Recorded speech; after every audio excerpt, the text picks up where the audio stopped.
sama-sama kita simak penjelasan tematik bersama Madam Evi. Disimak baik-baik ya teman-teman. Yuk! Assalamualaikum warahmatullahi wabarakatuh. Baik anak-anak, hari ini kita akan belajar pelajaran tematik. Pada hari ini kita akan belajar tema C, subtema 2, pembelajaran kedua. Anak-anak, tujuan pembelajaran kita hari ini, anak-anak dapat menjelaskan kewajiban terhadap hewan peliharaan dan anak-anak dapat membuat mosaik bentuk hewan. Baik anak-anak, langsung simak pembelajaran Madam berikut ini. Pagi ini cuaca begitu cerah. Ada begitu banyak tumbuhan dan hewan di halaman rumah. Nah, anak-anak perhatikan pada gambar tersebut ada hewan.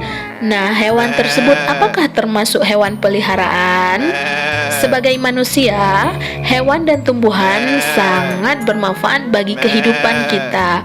Untuk itu, kita punya kewajiban terhadap hewan dan tumbuhan yang ada di sekitar kita untuk dijaga dan dilestarikan. Oleh sebab itu, coba anak-anak perhatikan hewan-hewan tersebut apakah termasuk ke dalam hewan peliharaan? Tentu saja hewan tersebut termasuk ke dalam hewan peliharaan. Maka kita punya kewajiban untuk merawat kebersihan dan kesehatan hewan peliharaan kita dengan cara memberi makan, kemudian menjaga agar hewan peliharaan kita tidak kotor.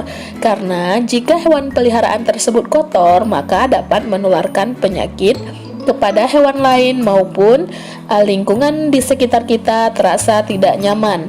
Oleh sebab itu kita harus rajin memandikan, merawat, dan memberi makan hewan peliharaan kita.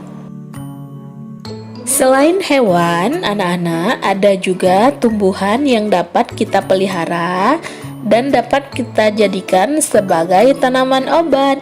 Contohnya adalah tanaman kunyit. Coba perhatikan gambar tanaman kunyit. Kemudian ada juga tanaman jahe. Kedua tanaman ini dapat kita jadikan sebagai obat bagi kesehatan kita. Kemudian ada juga tanaman yang dapat kita jadikan sebagai tanaman hias untuk memperindah suasana di rumah kita, seperti contoh berikut ini. Untuk itu anak-anak, kita punya kewajiban untuk merawat hewan dan tumbuhan yang ada di lingkungan kita yang kita pelihara. Kewajibannya adalah merawat hewan di lingkungan kita. Contohnya, kemudian manfaat hewan yang kita rawat apa? Hewan yang kita rawat tumbuh dengan sehat dan menjadi bersih.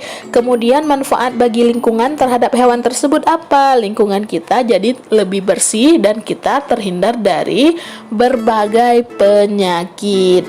Jadi, kewajiban kita harus kita laksanakan terlebih dahulu terhadap hewan dan tumbuhan yang kita pelihara. Anak-anak, sekarang kita akan masuk ke dalam pembelajaran SBDP, yaitu membuat mosaik bentuk hewan. Kita lihat dulu pengertian dari mosaik.